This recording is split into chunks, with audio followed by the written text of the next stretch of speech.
You noticed my new van outside, Nige? Yeah, This is the big white one. Yeah. Learning curve, mate. I'm having to learn some how lessons, to yeah? drive. Say again. Done some lessons? Yeah, I might need some lessons. Right? Oh, yeah, I could do with some actually. There's another podcast. Yeah, there is.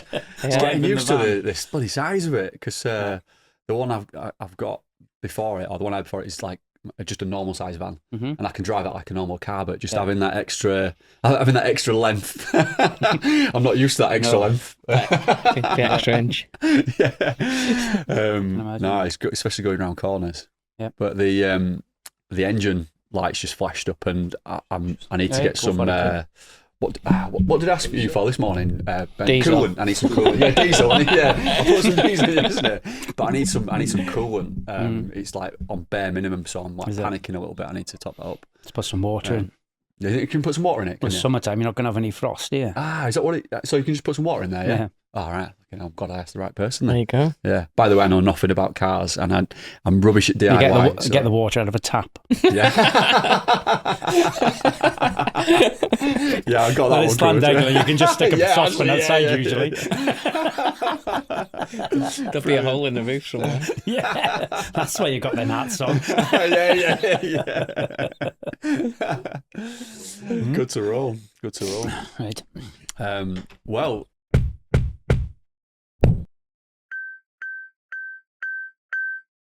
Welcome to the RUNcensored podcast with me, Ben Mounter, Gary House, and we've got a guest on today, Nigel Richards. Nigel, welcome, local man. I'm not going to introduce you, Nigel, because what I usually do is I usually ruin it for people, and then I don't save the introduction for them. So I'm going to let you introduce yourself.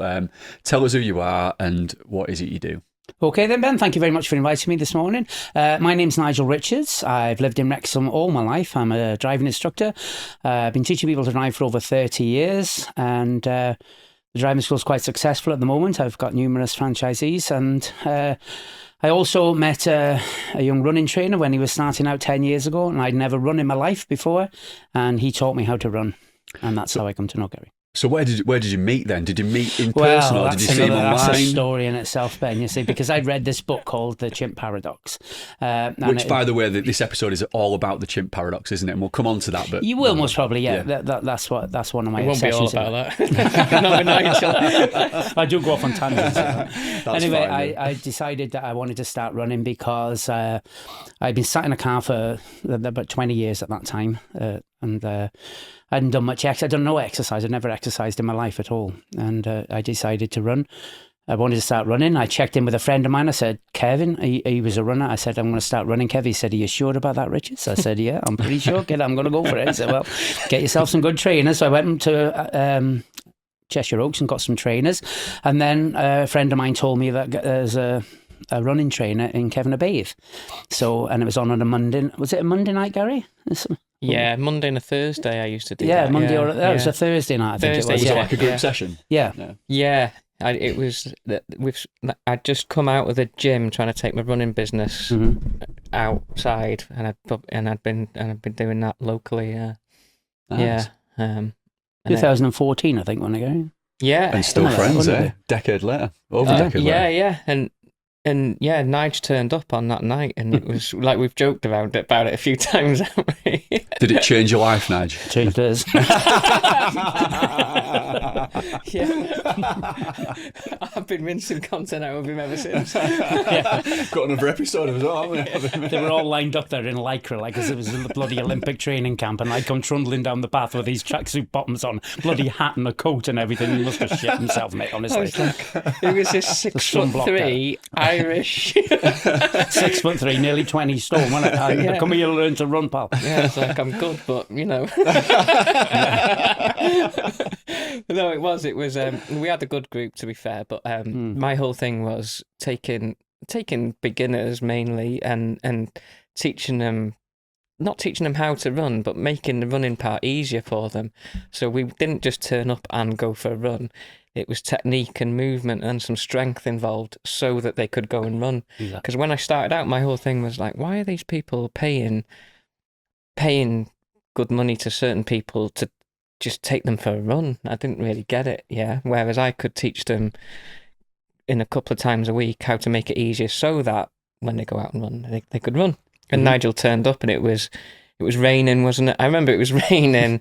There was because it was raining, it was a smaller group, so we had this like hardcore group that was mainly some women that would run, and they were good runners, weren't they? And they'd do a kettlebell session, and then they'd do a run session. Yeah, Nige turned up, and it was like, well, ladies, we're not going to run to the castle tonight. Yeah, and the good thing was, like, I think Nigel got the fact that, like, that group were so accepting of anyone that come in, and I'd made it sure that way. Like, if it was a run, I was at the back, and I'd guide from the back. You did. And it was, and the first, we did do a little bit of running, and literally, I'm talking on not the school field even, was it? It's like the school playground that we used to use just to see how Nige ran. And yeah, we went from there. But yeah, like you said, I remember doing some movements, and his tracky bottoms were like falling down, and he had this big overcoat on, and I was like, I did, yeah. And we and we did the session, and Nigel and your mate Kevin was there, wasn't he? First time? He might have done. I think he could have done. Yeah, I think he came. So. I think he came. He did. Yeah, I think the two of you came, and I remember thinking in my head afterwards, I was like, specifically about Nigel. Now that poor guy's never going to come back, and I've been honest with him about that. It's like because I just thought, not because the session wasn't good or anything. I just thought like that's probably not what he'd signed up for, like chucking it down with rain and all that kind of thing. And I think he came to every session. I did. For the next 6 months. Obviously enjoyed it then. Yeah, I did, yeah. Well, it's a revelation for me, Ben, because I'd never even been in an exercise class before in my life. Bear in mind, I sat in a car for 20 years. I've never done any physical exercise, anything, nothing at all. So to actually be shown that any sort of physical exercise was an absolute revelation to me. Were the things that you learned in those classes that you're still doing now? You know that still bounce on the spot, get my cadence right while the kettle's boiling. That's great, though. Yeah, sort of things so it stayed with you. No. There was little things. I think I like. I feel lucky that as much as he tells this story, I find I counted myself lucky that Nigel turned up that night, because it really tested me as a coach as well, because I had to manage. Like you said, he's a guy that's not done any exercise. He's been in a car for 20 years, and I could recognise certain things that could help him. So we just did little things along the way. And I'll be honest, not like blowing my own trumpet, but he could have walked into a different exercise class, and someone could have broken him quite easily. Yeah, exactly. And could have put you off for life. He'd have had a bad experience, and that's what happens to a lot of people. So it was great for both of us. It was, Gary, yeah. It really was. And have you carried on your running since? No, because... we want to get onto that a bit later. We'll get down there, We'll get that a bit later. But yeah, like, I used to run these sessions, and they were, on a local level, they were successful, weren't they? They were, Gary, honestly. I don't know how many people I had come in the end. But I was learning stuff off Nigel. We were in a similar place where, like, Nigel at the time was looking to grow his business. I was just new into business, so we had shared that bit of connection. He's obviously good crack anyway. He did one-to-one sessions with me then, and he came to me with a bit of a dream, didn't you? Really? Yeah. I couldn't run a mile to start with, and that took me 3 months, didn't it? And I don't know if you wouldn't know Wrexham, would you? No, it's like a Morrison's car park, and you run round, and it took me 3 months to complete my first mile. Yeah. And then it just escalated from there. I went to meet Gary. That first class was in September, wasn't it, Gary? Yeah. Really. And then I quickly enjoyed it, immensely. And then I started one-to-one sessions with you then on a Friday morning, wasn't it? Yeah. And I remember the first one-to-one, he said, right, meet me in Hope on the car. I thought, yes. Got me shorts on, got me t-shirt. I thought, yeah, I'm going to be running here. And then he was teaching us bird before. He was like sprinting up and down the field like a gazelle. And I'm thinking, Christ, I'm going to have that soon. He gets in the field, stand there, made me put my hands by my sides, didn't you? Do you remember that, Gary? Yeah. You've got lordosis. I was like, Jesus Christ, I'm like, really? And you said, because my pelvis, you recognised it quite quickly, didn't you? Really? Just because I assume because he'd been in the car for so long, there were certain positions Nigel couldn't physically do if he tried, and his pelvis was so far tipped forward. We just did some movement with you at first, didn't it? Yeah. And just to get you moving, because if you just send someone that just let's start running, Could do more damage. Yeah. And at the time, I probably went too deep into the whole biomechanics and stuff to a certain degree. But there's certain things with Nigel that you could correct quite quickly as well through different movements, basically. Yeah.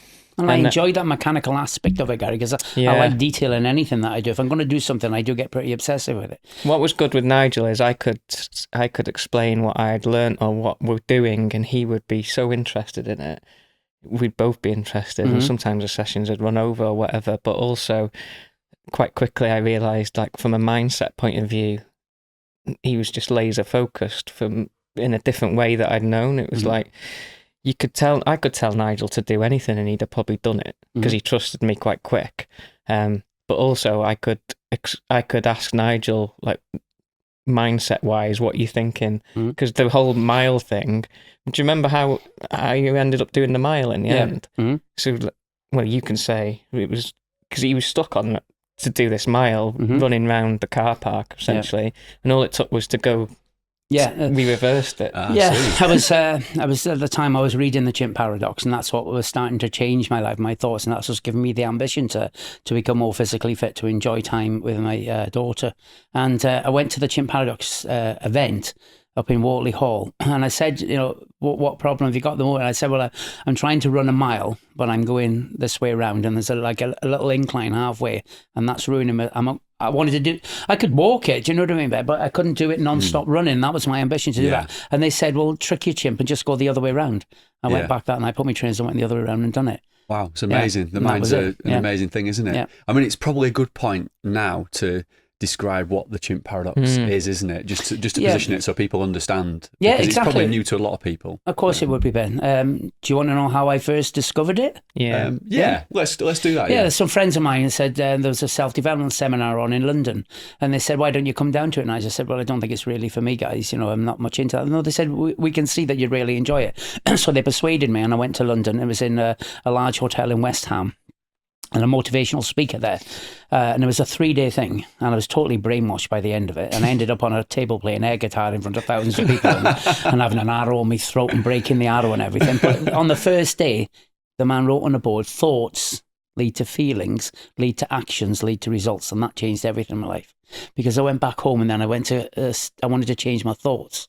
So I went and I bought the Chimp Paradox. Well, I went into Waterstones and I said, just give me the best book on thinking. And the girl took it off the shelf. Wow. And that was it. And I opened the first page of it, numerous pages in, and it just described about how a chimp part of your brain controls you to an extent. It's like a safety mechanism, a survival mechanism within you. And I closed the book and bought it, went home, read it once, read it twice, and then I applied to go on the first Chimp Paradox course I could. And I was one of the first members of the public back then in 2011 to go on a Chimp Paradox course. Wow, so you were there from the beginning. Yeah, then. Right. Well, 2012 actually. I think the book was published in 2011, and they started doing the public courses in Wortley Hall in Yorkshire in 2012, and I was on it. So the idea behind the Chimp Paradox is that you've got 3 parts of your brain. That's what Steve Peters, the founder of the Chimp Paradox, he's a brilliant neuroscientist, Professor Steve Peters, and what Steve has managed to create. I'm a driving instructor, so I have to compare it to a car. You've just been talking about your van outside, Ben, and that you need to know what the coolant does or what the oil does or what the gearbox does. All you can get in, clutch down into gear and steer it down the road, can't you, when you bring the clutch up and drive off, so you don't need to know all the mechanics. And it's similarly with your brain. Steve Peters has made this wonderful system to help you understand what's happening within your brain.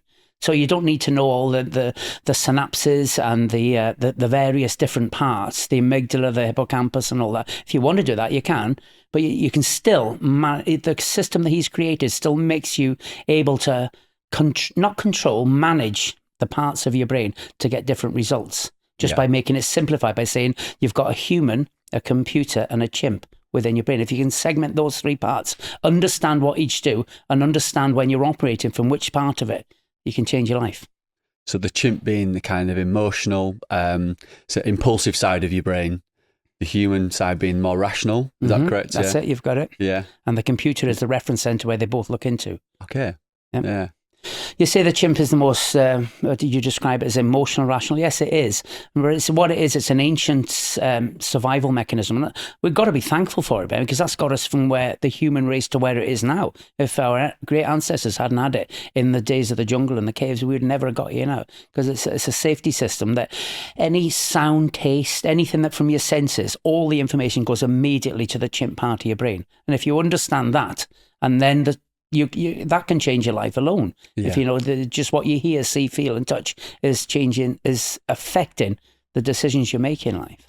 Yeah. Because what I'll say on that is, it's like, I remember by now, by the time I'd met Nigel, I'd picked up that book as well, and I found it, and a lot of people found it quite hard going in terms of understanding and getting through it and stuff. And what really helped for me is meeting Nigel.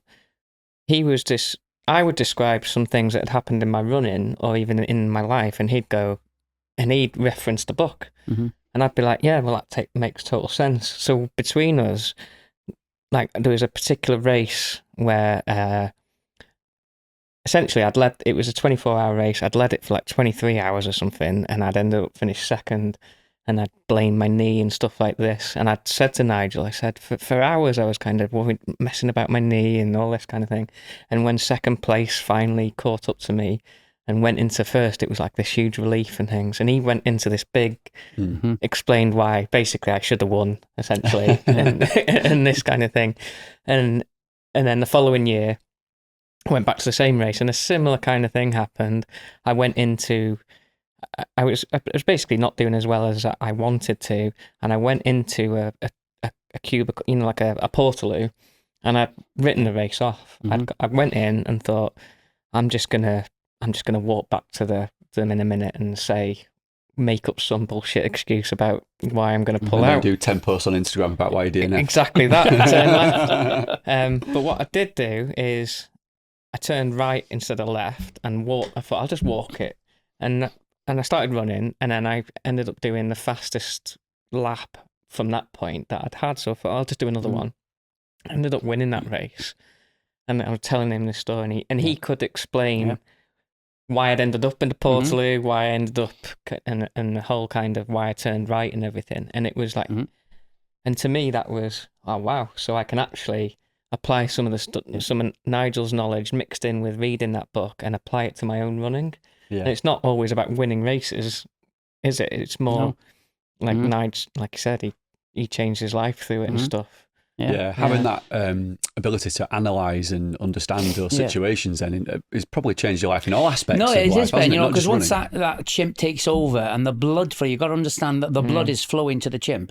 And if you've got to, at that moment, pause and stop the blood flow, because if the blood flow continues going to the chimp, so in Gary's case, whatever was happening in that race, he was about to admit defeat. But if he'd have walked up to the line, then that would have been it, and he'd been doing his Instagram post, wouldn't he? Yeah, but he didn't. He chose to go into that toilet and just pause there for a moment. So that gave the chance for the human part of the brain to come in, to reflect into it. That's what Steve's got in the book. He says, if once you get into that part, then you got to imagine a big stop button in your head and press that stop button, and then imagine yourself in a helicopter floating above the situation and look down on it in the grand scale of things, in the grand scale of your life, and just see where that minuscule little part is, and then you can manage it. And that's what you've done.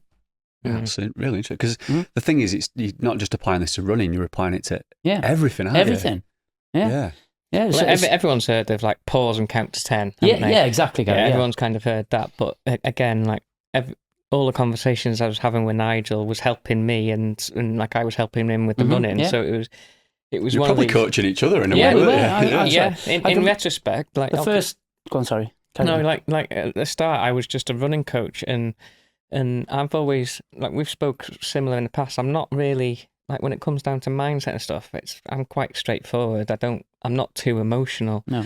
But obviously Nigel could recognise when I have been emotional. So that was an emotional, that was the human. And luckily I went into the toilet and it was cool enough for me to calm down. Reflect and bring in the computer and stuff. And it's like, well, I did it without knowing, and he's like, well, okay, so you can apply that to different situations, and I've used it used it ever since. Yeah. Mm-hmm. So your meeting with Steve, and then your relationship obviously has developed over the years. So talk to me about how you have been like kind of involved in getting the Chimp Paradox out there to educate people. Yeah. Well, obviously, I haven't got Steve. You meet his Chimp team. You don't meet Steve so much, but I have had the fortunate time of meeting him in 2017 when he started a thing called the Troop, which was people, geeks like myself, who were really interested in the Chimp, and we paid an annual fee, and then every quarter we used to meet on a Saturday afternoon in a hotel with Steve, and we used to sit there and talk about specific aspects of the Chimp, and that it made me a better driving instructor because I could understand the person sitting next to me, what part of the brain they were in control of then. And that definitely escalated the success of my career as a driving instructor. Nevertheless, the Chimp was still holding me back in that respect because I always wanted to expand the school. And I never did because the Chimp kept coming up with this feeble excuse that I called it Nigel Richards Driving School. And it was saying, just stay on your own because everybody wants Nigel to teach you to drive. But then if you want to change the Chimp, you've got to take it to court and prove it wrong. That is the only way to change the damn thing. So you've got to gather facts and figures up to change that. So I then went around the country looking, and there's one called Bill Plant, and he's got 700 cars. And there's another one called... There's various schools around the country, and I proved that. So I went and studied what they were doing and studied that they could do it. And they were all under their own names. So and I proved that I call my Chimp Clyde, by the way. He might come out soon. He comes out to play now and again. It's an important part, though, isn't it? Naming the Chimp. It is, yeah. It's a very important part. If you name that part of your brain, Gary's right there. If you name it, then you can control it much better. Yeah, and that's what so many of my pupils and now my instructors are adopting it as well, because we do a Zoom call every month. And last month I give a complete talk on the Chimp Paradox and how you can understand what that person sitting next to you, what sort of mindset they're in, and how you can best bring them back to, if the Chimp's starting to take over, which you can. There's another story. When that first went to that Chimp Paradox day, there's 17 people. I can't remember how many people. There was 17 of us sat in a semicircle, and they do that icebreaker session where they're coming around like that. First one neuroscientist, next one a doctor, next one psychiatrist. And oh my Christ! And Clyde was like, "You're a driving instructor. You better get up now." And I was ready to dart for the door. And they got to me and they said, "I said, what do you do?" "Oh, driving instructor, mate." They said, and they couldn't think for that moment. They said, "You are the one who's sitting next to most people out of the box with a Chimp out of the box." You see? Yeah, I was going to say that those situations that you're in with the people learning to drive is probably the perfect environment to apply the Chimp Paradox, isn't it? Very much it really is. That's what got me so. thinking, because I'm the same when I'm sat in a car, even now when I've been driving a few years. I'm not a very good driver, but I often go through those moments where I'm on the road and I'm panicking, and I'm just, that's it. And you sometimes have to bring it back. Like this morning when the coolant light came on in the car, and I panicked, like, thinking, God, am I going to make it back to Llandegla? And I'm only 3 miles away, and what do I do? And my brain just starts going out of control and worrying, because I'm out of that, in a situation that I can't really control, because I'm not capable of understanding mechanical things like that. So and what the Chimp's trying to do in that moment, Ben, is to get you away from that situation. So remember where it's looking at for that reference, it's looking into the computer for its reference. So maybe sometime in your life in the past, you've panicked in some sort of situation where there was a mechanical knowledge needed. I don't know. Definitely, mate. That every day. There we are. So it's looking to just give it up now and just leave the van here. Phone Gary, he'll come pick you up, and the mechanic can come and sort the van out. Yeah, I did actually ring him, but he didn't answer. There we are. Exactly. So that's what the Chimp's trying to do. He doesn't answer anyhow. You're in trouble if you're ringing me for car advice. Actually, that's what Chris said. I text Chris first, and I said, I'm going to ask Gary, and he went, I won't bother, mate. No, I wouldn't either. Said that as well. It's like those past experiences are important as well, aren't they? Because I remember saying to you, like, I've got a real avoidance of, funny enough, phone calls. Not for you particularly, but like, it's very hard to get me on the phone if I don't know you, kind of thing. And and just past experiences and stuff like that. That's why it's always dipping in to look. Of course it is. And that's because I remember we did for the running group. We did an evening where Nigel came in and did a talk, and we did what was the picture called? Stone of Life. My drawing, yeah, and the Stone of Life. The Stone of Life, because this was a really important part for me of the Chimp Paradox, and it's pushing people a little bit, wasn't it? It's like pushing people to really think about their lives essentially. And I'm thinking, well, I'm just a running coach, but actually getting them to think about some of this stuff. And we did this bit of training with Nigel. Ultimately would make my job easier, because if they could, it's almost like their why and stuff like this. Exactly. Is that making you put yourself in the situation of people who are coming to your coaching sessions? Is that what you mean? You sort of like a little bit, but like remember, like, I'm mainly coaching shoes? like general population. A lot of them are women that were looking to lose weight through running, basically, right? But that's not. I knew as a running coach that almost isn't enough to keep them long enough and keep them motivated and all this stuff. So we had to dig deeper. And if we dig deeper and they really understand why they want to do it, then that makes my job easier as a coach, ultimately. Like for Nigel, he told me about his Stone of Life and stuff. I knew that his why was so strong. Got no problem with this guy. No matter what the weather, no matter what the problem, no matter whatever. That drive and motivation's there. Nigel's going to be there.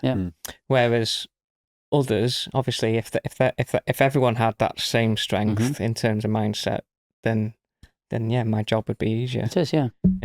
And as when you're marathon runners or you're professional athletes, and it comes down to it, that's all that's left, isn't it? Because in the ultimate, you can get them to the ultimate fitness, can't you, Gary? You can teach the technique, but in take the a horse end, to water, can't you? That final film. Dip into a bit about that bit, because essentially Nigel says he wants to grow his business, to a point, and he wants to get fit, essentially fitter. But tell us about how that picture was the motivator. What the Stone of Life was. Within the computer, there are certain things. Now, before we even start talking about that, really, you've got to understand the speeds of the way the three parts of your brain work. The human runs at ×1. It's the sluggish most. We're in human mode now. There might be a bit of chimp because I'm looking around the windows and you're thinking who's coming in and everything, but that's not that. It's under control. Do you know what I mean? So the human runs at ×1. The chimp runs at ×5. So it's going to put the human to bed all day long. Yeah, definitely. Don't even listen. Just get out the room. For example, when I was in the Chimp Paradox or whatever, and you obviously phoning Gary because the coolant was down in your car, whatever. That's the chimp taking over immediately. But when we look at the computer, it runs at ×20. If you just think of computer speeds, ×1 the human, ×5 the chimp, ×20 the computer. So the chimp doesn't even get a look in it if that computer is programmed correctly. I see. Within the computer are three things mainly, what Steve has taught me. Your values, your life force, and your truths of life. And if you get all those three right, then the chimp doesn't get much of a look. Override the chimp. Yeah, it will do. Yeah. Super because the chimp is always looking into the computer. Immediately when the information comes in from your senses, if it's a life-threatening situation, the chimp will take over immediately. You don't get a choice in it. If the car's coming towards you, you're going to jump on the path. If the man's running at you with a natural instinct. You're going to do what? Over, fight, flight, or freeze, as everybody knows it as. That is the chimp taking over. It will just take over. You haven't got a choice in the matter. That's the emergency situation. That's it. Yeah. And that's what it is. It's a self-defense mechanism that's installed within us all, and everybody's got it. We can't get rid of it. Thank God we can't get rid of it. We're here as a human race where we are now, but we must learn how to manage it. And that's why over time, I think, like I see people it's protection, but then become overprotective of themselves, don't they? And you become, some people become like stifled. They do, Gary, because what we must remember, so if there isn't that life-threatening situation there, the chimp will then, and this is what Steve noticed when he was brain scanning people. He was noting there was a little electronical flash across the screen, and that was the chimp looking into another part of the brain, and it was looking into what's. So when Steve was teaching his pupils in Hallam University, they called that the computer. It's a reference center where the chimp looks for past references. Now, unfortunately for us as a human race, that part of the brain is programmed by the human and the chimp. The chimp installs in that part of the brain with emotion, the human installs with logic. So when we were born, I think it was only loud noises or falling. That's all the brain associates to in a baby. But then gradually, all the impulses are put in either by the chimp or by the human. So if you get emotional, if a dog snaps at you when you're a child, then that's an emotional. And it's logged, and it's got it. Yeah, built up. Yeah. I see. Yeah, and sensors and things, isn't it? You know, like we all like freshly cut grass and things like this. Yep. It's all logged from a young age, isn't it? A lot of those things that you remember, I think. Just going back to your phone call issue, Gary, I hate phone calls. I hate it. I remember we spoke. I'll never make a phone call. I like people ringing me, but I'll never make a phone call. Yeah. Oh, really? And when I was on a Chimp Paradox day one day, there was...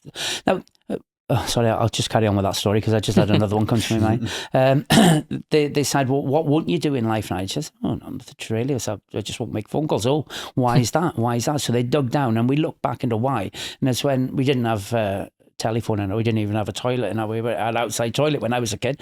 But my dad got this phone in the house, a big cream thing, 822-747. I can see the numbers on it now. Was it the one that you used to have to use your finger to... the fingers I used on to have it, one of them as well. Yeah, every time that bloody phone went, my mother would create holy hell.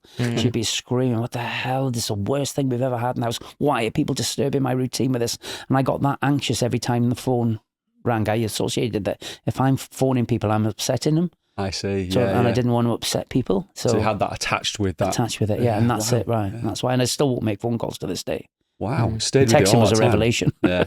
I don't make phone calls if I can help it because I'm usually associating the phone calls with like trying to ring the doctors or being put on hold, and it's just put me off as well. The whole process of trying to get your car insurance sorted, going back to the driving thing now, these things are just not pleasant situations, are they? No. It's hard work, isn't it, to get anything done? It is, hard work to make a doctor's appointment. You used to be able to just tip up and go into the doctor's, and it's just, I think that's put me off. So probably in a similar way.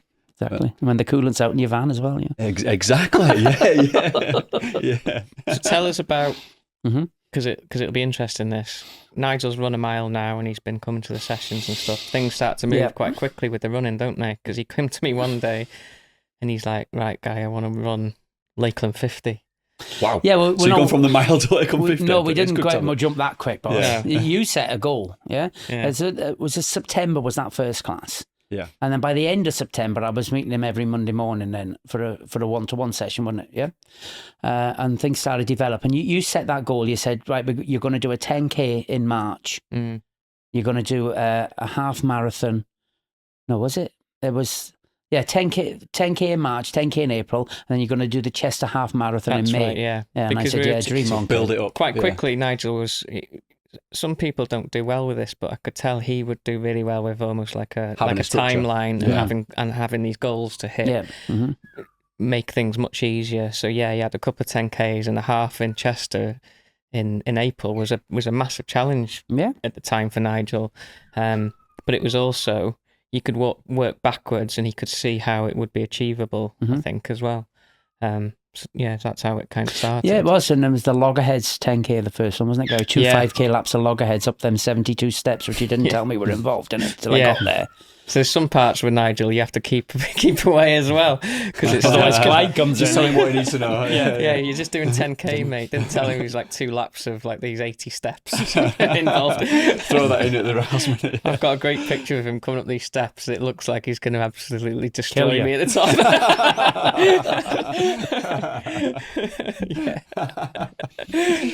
Do you associate steps now with Gary? That's logged. And then I'd done the Helena tipping 10K, and I wanted to do it in under an hour, didn't I, Gary? And we did it. That actually come up as a Facebook reminder the other day, Gary. Yeah. Those milestones must have felt amazing when you achieved them. It did, them, incredible, man. For a man who'd never done any physical exercise in his life. I was just under 50 years old then as well, So it was incredible. And then, behind the scenes, because I didn't really know, I was the running part, but I was getting to know Nigel more, and I was getting more to know, because at the time he's trying to... It wasn't just the running. It's not like he turned up and I just want to do some running. It was. It meant a lot because behind the scenes, it was like he said, he wanted to be healthier, to spend more time with his daughter. Wants to be, and healthier helps the business and all that kind of thing. It was his whole outlook had completely changed, and I didn't really know that much at the time. But I got to know more as the goals got bigger. Really, it did. Yeah. And we kept moving the scale up, and then towards the end of that summer, so 12 months into the running journey, then decided to do a metric marathon, and the Chester Metric Marathon. Okay. And it's weird, isn't it? Because like, I speak to Nigel, and I always remember because this story. Because when I had time with people, it's like, and we're doing one-to-ones and stuff, like this timeline seems completely sensible in terms of like a couple of 10Ks, a half marathon, then a metric.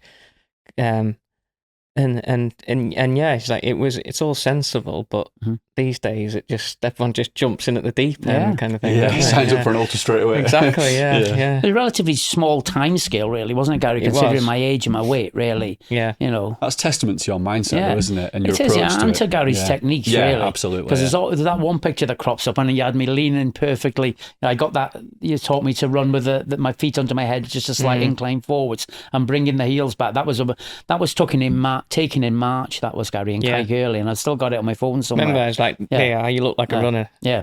Because at first you were conscious that... Very conscious, yeah. Well, I wasn't conscious, Clyde was. Yeah. Clyde wouldn't let me go out running at all. Conscious about what you look like and stuff like that. And back then, like the phones were like taking a photo on a potato, because I know the photo you look like, and it's like, it is, although, you can make lots of people look like a runner, it was proof. You look like a runner there, mate. Kind of thing, yeah. And that was in March. That was just before the Loggerheads. That was the actual Friday before the Loggerheads 10K the next day before, I think, Gary. And then we done that one. We done the metric marathon. No, in between though, Gary, there was also the Gold Rush, the 7 mile in Coed Brennan. So like one of Matt Ward's races down at Coed Brennan. Yeah, and then we done the Coed Brennan half marathon as well. Yeah, that was in that summer as well. Wow. So it escalated quite a few quickly. races, Yeah. I think the community aspect helped us definitely, both back Gary. then, Because we discovered the Gold Rush, didn't we? Such a good group I had there. Back then it was called Run Strong. You were probably almost like a little family, weren't you? Yeah, honestly, it wasn't just about turning up and they going away. Still message me now on Facebook. There's a good group of them now that they go on trips together and all that kind of thing. That's amazing. And I sometimes wish I was just back doing that, to be honest. Like the lockdowns shut that down, but is that what stopped it? The lockdown. Eventually, what was happening was the online stuff had got to a point where I didn't need to do the local coaching group, so I just didn't promote it much. But I loved in doing it, so it'd gone from that was all of my business to just I was doing it for fun essentially. But I had just the same core group, and then. I remember we were meeting up for these runs and training, and we were like, we don't know if we should be meeting up. We don't know if we're going to get locked down. And it did get locked down, and then that pushed. And then I had to push the online stuff anyway, and that's the last time I did the local coaching. Yeah. Mm-hmm. Yeah, it was a great community, and everybody was setting their own goals. There was a competitive element within the group as well, wasn't there? Yeah. Because there was people that have been with me for already a couple of years and stuff, and some of them were really good runners. But there was some of them like Nigel coming in just different stages of their life. But we'd all head down to Coed Brennan to Matt's races, and there'd be 20, 30 of us invading this race, and everyone would stay until the last person finished, and we'd all have cake and stuff afterwards, and it was great, wasn't it? It was. Did you run under a club name, or were you all part of different clubs? Just Run Strong. Yeah. So that was a lot of it. It's I think it's such a different where I was. I joined a couple of clubs and didn't have the best experience, say, right, and it's not doing them a disservice, because one was a triathlon club, to be fair, and as a runner it was just not fitting. But my whole thing was, why aren't more people in running clubs? So I'm going to make it not an anti-running club, but it wasn't a running club kind of system. It wasn't a beginner's run isn't just a shorter run and then everyone runs off anyway. It was, doesn't matter who was there. No. Like I said, I was at the back and we would stick together and we would be learning something or teaching something. So, and I was doing it 2 or 3 times a week and giving them stuff outside. So they were paying me basically. So it's not set up the same.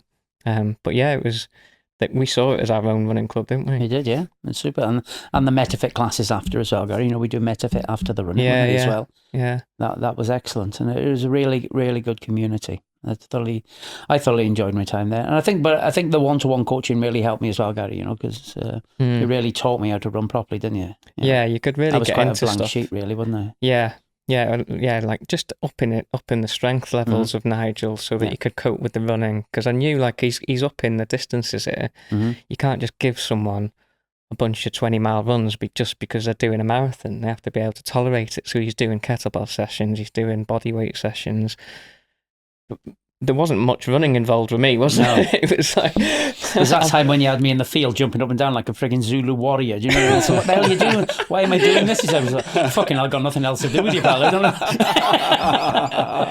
I'll never forget. I was like, I was showing him this thing. I did like about how we... almost like how we crawl can so like I'd been on these courses and like I probably went a little bit too deep into it, but like essentially it was like how you squat and then how you crawl and how you walk is very important for the skill of running, right? Yeah.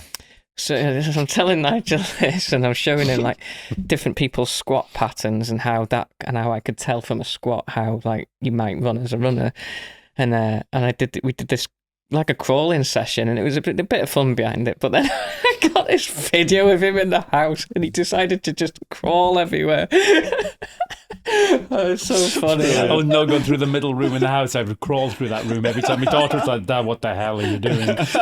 Send that to house. Because he wanted to fix his, to be fair to him, because he wanted to fix his crawling technique, so that would fix the walking technique, which would fix the running technique. Clive would love that, going back to primate. Yeah, I'll never forget, I was sat in the pub and I got this message, and it's Nigel, and it's like, it's just a video of him crawling through the house. All right, boss.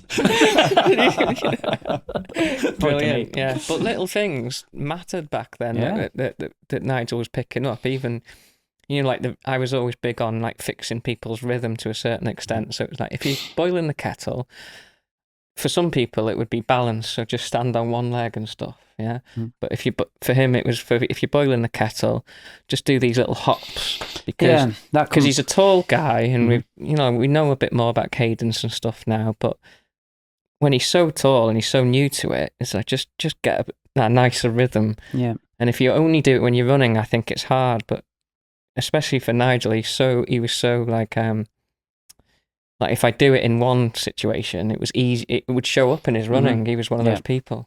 They're really good little tips just for anybody to do, aren't they? You know, like when the kettle's boiling. It's amazing how much time you sort of, if your day is spent just kind of waiting around. I used to remember that like brushing your teeth was a good one, because balance is people, and especially like I was back then, I'm a 30-year-old guy or whatever, but I'm dealing with people that are 40, 50 and stuff like this. So the honest thing is, if they've not done much exercise, their balance isn't great. And balance matters as a runner and on the trail. So it's like every time you brush your teeth, just stand on one leg for me. And I still do it now to this day. Yeah, and I go through periods of that because you can feel the little ligaments and tendons and foot muscles working that little bit harder. And at first they tell me, well, I can't do that. Yeah. Or certain movements, like hopping when they're waiting for the kettle to boil, they couldn't do that. So it's no wonder that running is quite hard for them, right? So it's just little bits like that I used to give. I passed that tip on to so many people, Gary, I've met, and I'm going to start running because I've seen that you just been running. And I said, well, the first thing you need to do is time yourself for 1 minute running around in a circle, because that's the first thing you ever got me to do, Gary. You said, just run round there for exactly 1 minute and then count how many times your right foot hits the ground. And it was 73. I remember to this day. And he said, somehow we got to get that to 90. Yeah, well, we need to up it, because it was... Just doing things like standing on one leg while you brush your teeth and all those little things add up to improving your sort of cadence in the way that you run. Yeah, and I mean, again, like I say, like Turney's a good one, Paul Turney. So we're both doing this Vivo barefoot stuff, and Paul went way more into it. He's way more clued up than me. But I think you go to get to a certain point, and if I'm dealing with a Nigel and stuff, there's what I call like low-hanging fruit where will help him. So it's 73... He's got 2 legs, so that's 146, which as a cadence, it is quite low. So that's quite a slow, sticky stride, which means he's using big muscle groups and stuff. And for some people, you can get away with it. But if you can up that to 150 to 160, and the important thing is the right way, not just... Because I used to say that thing, didn't I? You're not just Fred Flintstone, just shoveling in. It's like... how you do it is important, really. And you can do that through drills and just doing the stuff that, as runners, if you've done hill sprints a lot, if you've done strides a lot, and if you've ran a lot, you don't have to worry about it. I don't think. That's my opinion, because you've done all that stuff. But if you take someone who's Nigel, who's nearly 50, who hasn't ran since he was a kid, we don't getting those basics right. Exactly. We don't have to teach kids running technique, do we? No, they just run. Yeah. You go. Remember that I used to say to people, I used to make the same mistake. I used to go to a playground and watch kids. Go and tell them. How did that go for you, Nigel? Not very well. At least you could do plenty of these exercises in yourself. I got a grandson now, so I'm watching my grandson running only the other day, and it comes straight back to me. It was just so free flowing and everything. Yeah, you don't teach. No, they don't even think about it. So you don't have to really teach adults unless there's certain things when they've had such a massive time out, that skill of running is a little bit lost. So increasing his cadence the right way, just teaching him balance and strength really with simple things, that makes running easier. At a very low level. It's not about running fast or whatever. No. But then if they can run at that point, if they can run 45 minutes for an hour easier, then they can train. Yeah, exactly, that was my whole thing, wasn't it? No, and you were totally right, Gary.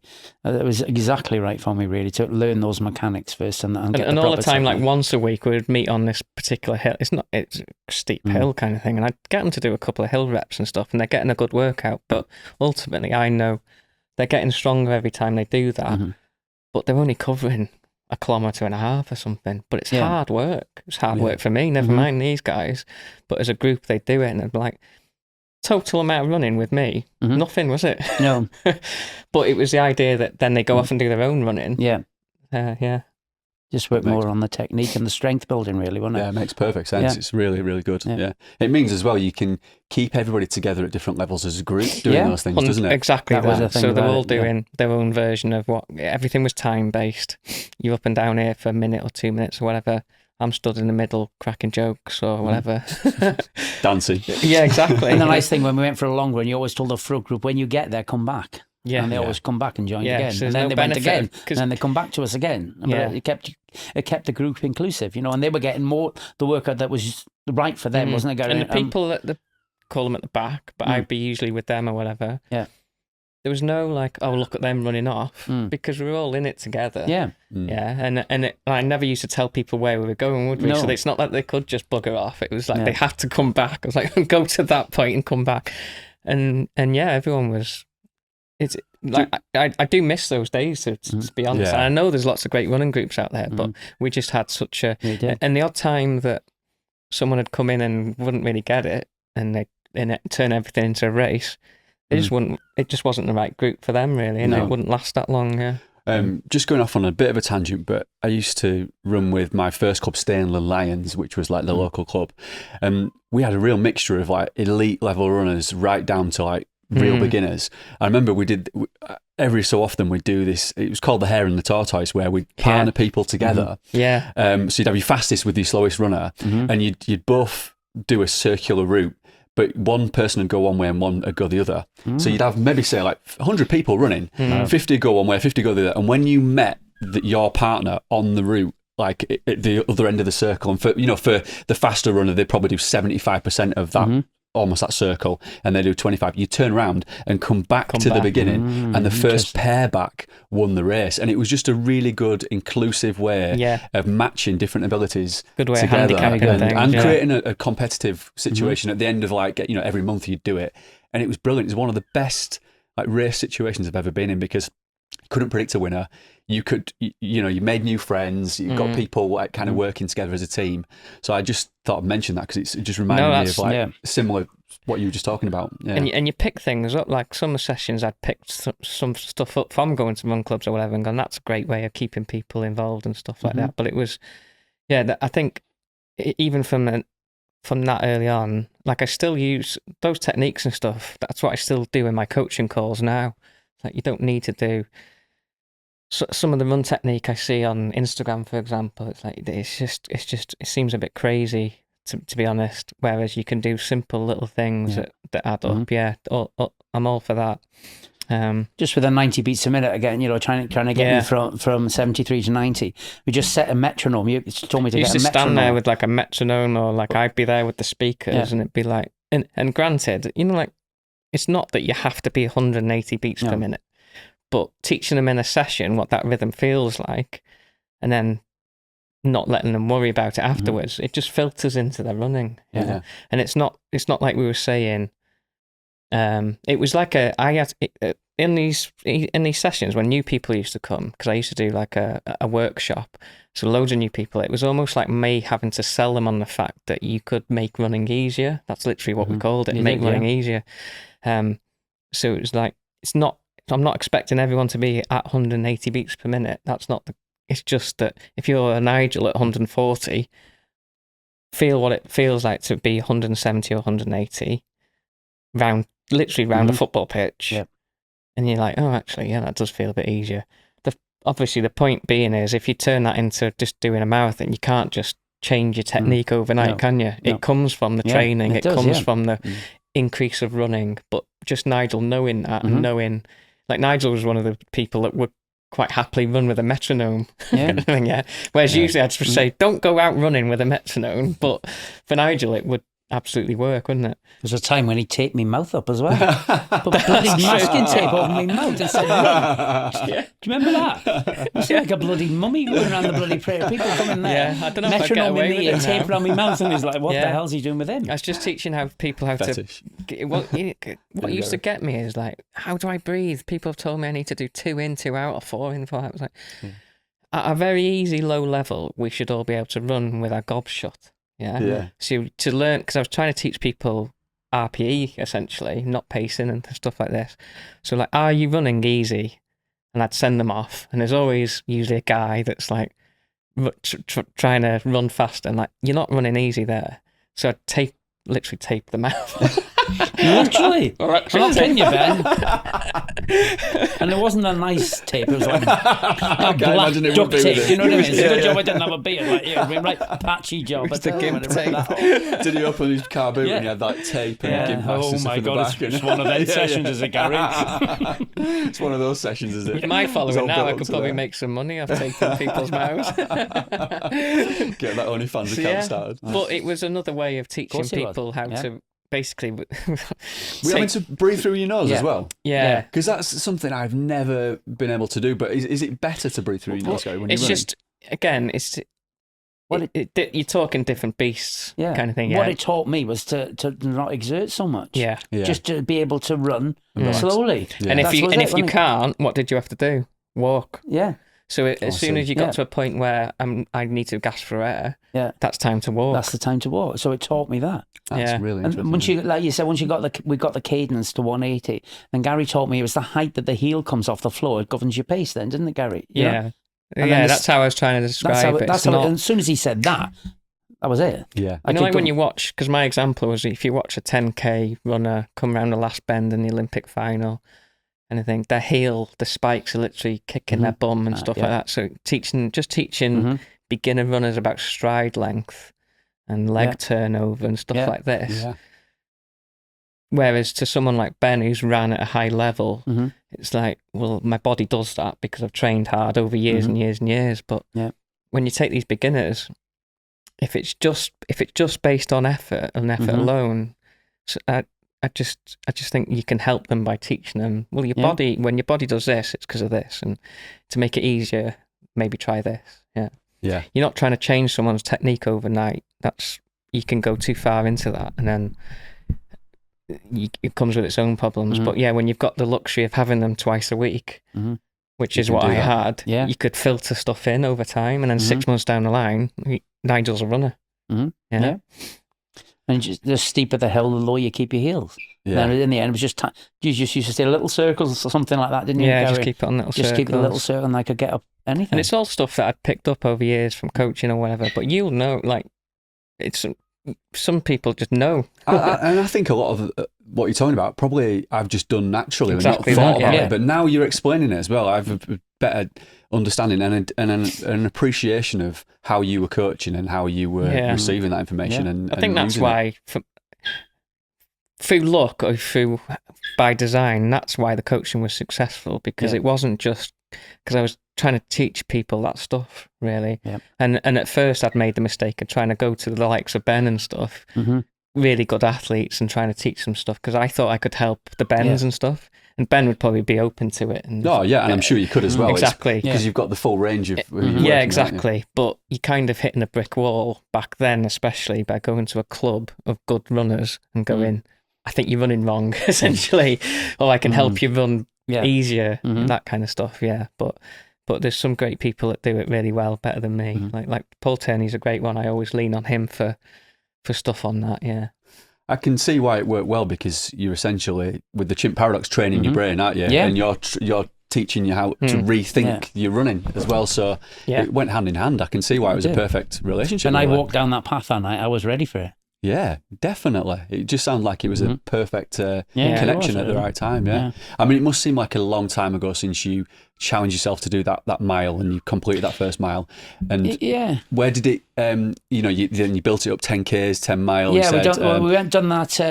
What was it called, Gary? The metric marathon. Metric. Yeah, we done the metric. Did you go above that then as well? Oh, hang on, okay. Is this when we get to the 50? Because I know you mentioned Lakeland 50. And I just had that seed planted. So that was the September. So that was 12 months on, wasn't it, Gary? Yeah. So 12 months. We started Gary's classes, trained all through that winter. Loggerheads 10K, Helena Tipping 10K, and Chester Half Marathon. Then I decided then there was the Gold Rush, the Coida Brennan Half Marathon, and then we started to think about this Lakeland 50 then, and it just become an obsession in my mind that I've done not a lot, but I've done some work with a man called Bob Proctor, who recently passed away. And Bob Proctor is from America, and I done one of his thinking into results courses. And so it's not just the Chimp Paradox that's influenced my thinking, there's other great thinkers that I've studied as well. And I have to put this one down to Bob Proctor, because he said when you've got to set yourself an A grade goal.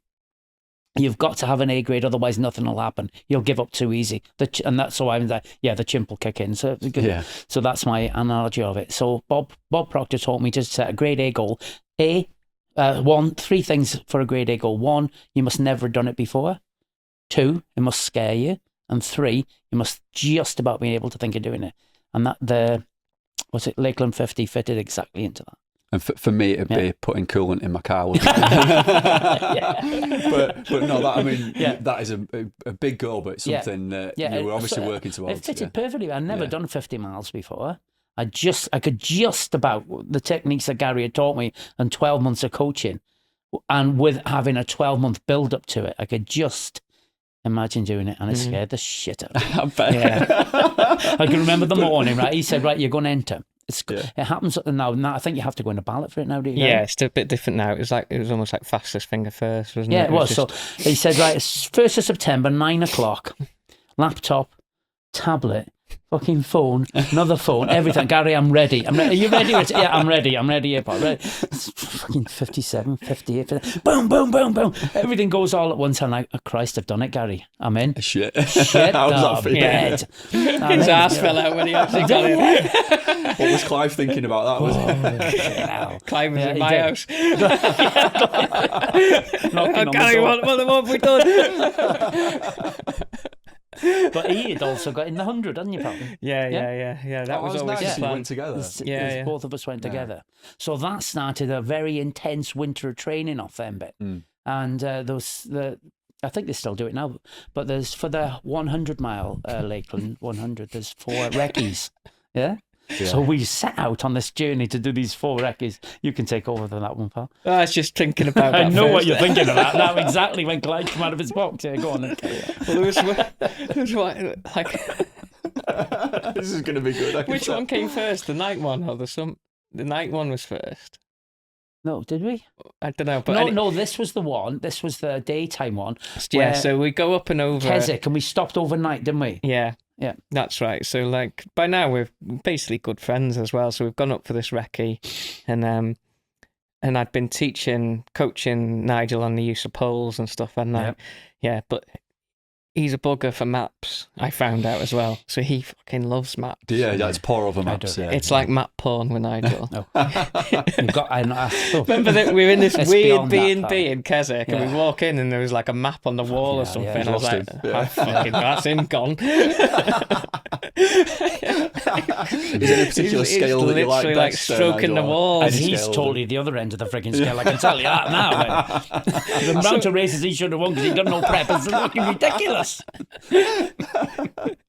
So we set off on this recce. Beautiful day in the lakes, yeah. But yeah, we've not been we're up and over the first climb. We got up there as the old man of Coniston. We were on the side of that, didn't we, Gary? Yeah, so you're over there, and he's going like he's got his poles. But I turned round on the first descent. It's quite a long descent, right? So I turned back to check on him. And where the fuck is Nigel? He's got poles out. He's got this map out. He's like Joey from Friends, but on the side of the hill. It's massive. Like, I know where I'm going, Nigel. He's like, but he wants to basically to know all the time. Well, that's Clyde. He needs to know. Basically, wants to thumb the map for the whole of the bloody day, kind of thing. He's at the computer trying to make sure you're logically thinking about where it is. Jim, Clyde feels safe and he knows what's happening and he likes to be in control. He'd hit the deck twice in the first descent because he's got his map out, his poles out. Tools, water bottle, everything. Water bottles flying around. And I'm like, oh my God, we're in for a long day here. So and we crack on, but then you get stuck up to your bollocks in a swamp. yeah. So the clag was down and everything. It's a long day for us to. It's a bit, but that in itself, I think, like a 26-mile section or something, massive challenge for Nigel. Alone, never mind. Really good learning curve and good preparation for what was about to come as well. So it was more like exactly, and that's why it's important, because until then, like, you can't be fucking running Lakeland 50 with the full map out like this. So you don't want that to happen on race day. So he changed his mind. We did compromise on that. We got out the map less. And put it on your watch but instead. Even just getting out the food and stuff, and we were deeper into this wreck. Yeah, there was a couple of bogs. I've never seen him laugh so hard because my leg just completely disappeared. Like I was, and I was skipping around when he always used to make a joke that, like, because I skip around and it's like, and he's like, fucking hell, boss, stop making it look too easy. And I just went bump straight down. Leave him in there for a little bit. Let him squirm. And down there, the day went on and everything, and I could tell Nigel was tired, but I also knew we needed to stop to get some sugar or some carbs in him. Was it a Mars bar or something? Wasn't it Kendall mint cake? I don't know, or something like that. It was something like that. It was on the Black Sail Pass anyway. Yeah, on Black Sail Pass. He's trying to undo this. He's trying to open a wrapper, whatever it was. Oh my God, I've never seen anything like it. His head completely Clyde comes straight out of the box. Fucking thing went across it. Like, rip the bastard thing out. I was just laughing when I had to break the tension because it was like his head had complete. And knowing, I said something like, I was Clyde doing their boss.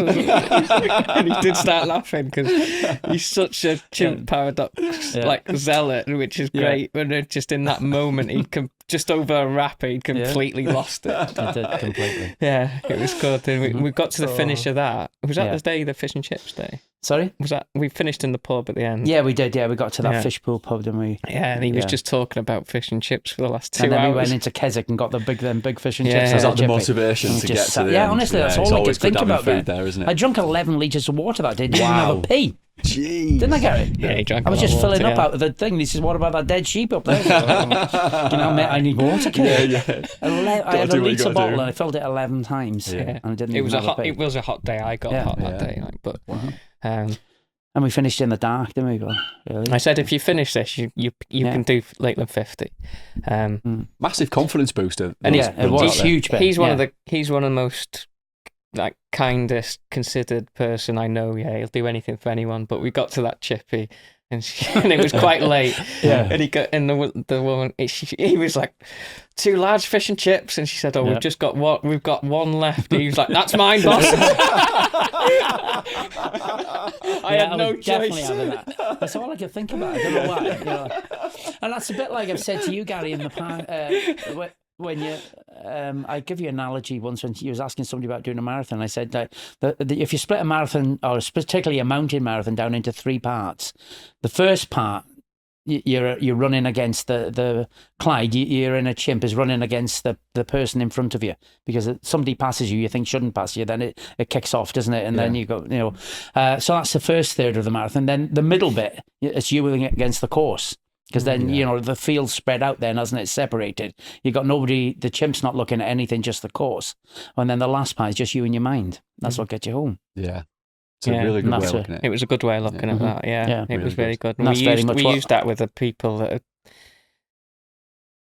As in that way of summing that up, you don't have to know much about the Chimp Paradox and stuff like that. You don't. It's a really easy way of breaking it down for people. You don't have to. If you know those 3 parts, how they're working, and what part is coming into play at any one time, and how to keep it there. If it's I've used that even with road and good road marathon runners as well. It's like in that last 10k, 5k, it's going to be a battle with your mind. Yeah. So you have to be prepared for that kind of thing to suffer, whether you've trained or whether you haven't trained. Even the people that have trained their best, it is a battle to keep that intensity kind of thing. Yeah. And it's the same with a mountain race. It's a battle to run when you can walk and stuff like that. For some people. I feel like my takeaway from this is, and I want to read the book now, because there is a book, isn't there? Yeah. I feel like I want to learn more about it, because all these things that have happened in my life, not just in running, I can actually apply some logic to it all now. So and much so. Rethink. And I'm not just saying that because you're on it, but it has been a really good Yeah. episode for me to learn more about it. I had some understanding of it from the little bit of research you did, because I knew you were coming on. But now I think it's something that I think you can just apply to every aspect of your life. Yeah, so isn't it? Although everything. Steve Peters ended up working with high-level sports, because I first knew of him, and he was going in with the Man United squads and stuff, and he's since done it with Liverpool, and he's since done it with pretty much every top level. Yeah, his main claim to fame when he first started to apply it, when he done the brain scanning, and then he tried it on himself, and I think he went over to Hallam University in Sheffield. Then he started visiting the velodrome, and there was various cyclists there, and he started working with Chris Hoy to start with, and then they smuggled him into Beijing as Chris Hoy's mentor. Wow. Yeah. Because he didn't really set out for that kind of thing, but it was just obviously. Yeah. And then he worked with Bradley Wiggins. That was the sell for me. Yeah. But I did find the book hard going, just because I'm not great with absorbing information from text, whereas having someone like Nigel to do it that way was just to simplify it. And just make it real world. He would say, like, I'd come home from a race or tell him about a race, and he could. Yeah, and that was why it was a good link. We used to make notes and break it down every time, didn't we? Exactly, yeah. The first time he said about the Chimp Paradox, I remember when it was in Kevin Abath, and you had me throwing this big medicine ball and slamming it into the ground, and I was like, okay, hell, Gary, me Chimp's coming out. And he's like, well, what the hell are you on about? And that's how we opened the conversation about it. About the Chimp Paradox. Yeah, he's talking about some guy called Clyde, I thought. I was like, my name's Gary, mate. You've been coming long enough. Yeah. Oh, what a great episode. Yeah, I think it'd be worth getting you back on now at some point, Nigel. I think so. I think there's a lot more to pick at this. I know we've done an hour, because me and Gary, I think, both need a pee, don't we? Yeah. I'm starting it's usually a test, isn't it? Yeah. But no, super interesting. Good. I wasn't sure what to expect with this episode, but I feel like I've learnt a lot. I feel like I want to know more as well. Yeah. So I think we should definitely. I think we'll get loads of questions back, because we haven't touched on his driving school, the Lakeland 50 itself, the greyhounds. Yeah, because I know you're a big dog person. So, there's so much more that to talk about, really. The build up to the Lakeland 50, and why I've stopped running now is because I want whether to say that I got tinnitus through it. Oh, I see. Yeah, so that's why I've had to stop. Got you. So the journey would have continued. Save that for the next episode if you want. That's why I had to stop, really, because it was leading up towards the Lakeland 50. I'd done the fucking lake, mate. What's it called? Lakeland Trails. Kielder. I'd done the Kielder Ultra 50k. And that the morning after that, the tinnitus became permanent. I see. That was the day it became permanent. Oh, what a shame. Yeah. Too much metronome. Just a one-ring metronome. And then I got, like, when COVID struck, and I started running again during COVID, then the tone started to vary, so I couldn't handle that. I can handle it. And I think that's another thing that the Chimp Paradox has enabled me to do, to handle 24/7 tinnitus. That's helped me. If I hadn't got the Chimp Paradox, I don't know where you'd have I'd been really with struggling. Yeah, it sounds like it's really improved all aspects of your life. It has, definitely, without a shadow of a doubt. So we'll call this part 1. Yep. We'll do part 2 one. another time. To bring any questions about the Chimp Paradox or about Nigel himself. Yeah, not so much me and Ben, but Nigel's a fountain of knowledge on that. Yeah, Nigel, you're one of the most interesting people I've ever met, mate. Honestly, no, it's been a pleasure talking to you. So thanks for your time. Pleasure. And Pleasure without further ado, me and Gary will race for the toilet now, and we'll see you next Tuesday. Cheers, mate. Well Thank done. you That for was that. amazing. Yeah, Honestly, really enjoyed that. It was just an incredible conversation. Could go all day, couldn't you, with Nigel? Could go all day. No, honestly, definitely. brilliant. Yeah. I just thought you described it really well as well. Yeah, your ability to understand situations and apply it to that paradox for me and him to understand it. It's incredible. Yeah, really is. Helps anybody, really. Yeah. I'm just thankful to Steve Peters for making it so simple. You know? Yeah. But But it's been life changing, hasn't it? no, it has, Ah, without a shadow of a doubt. No. what a man. Cheers, bud. top man. You go for your piss, Ben. Yeah, I'm first.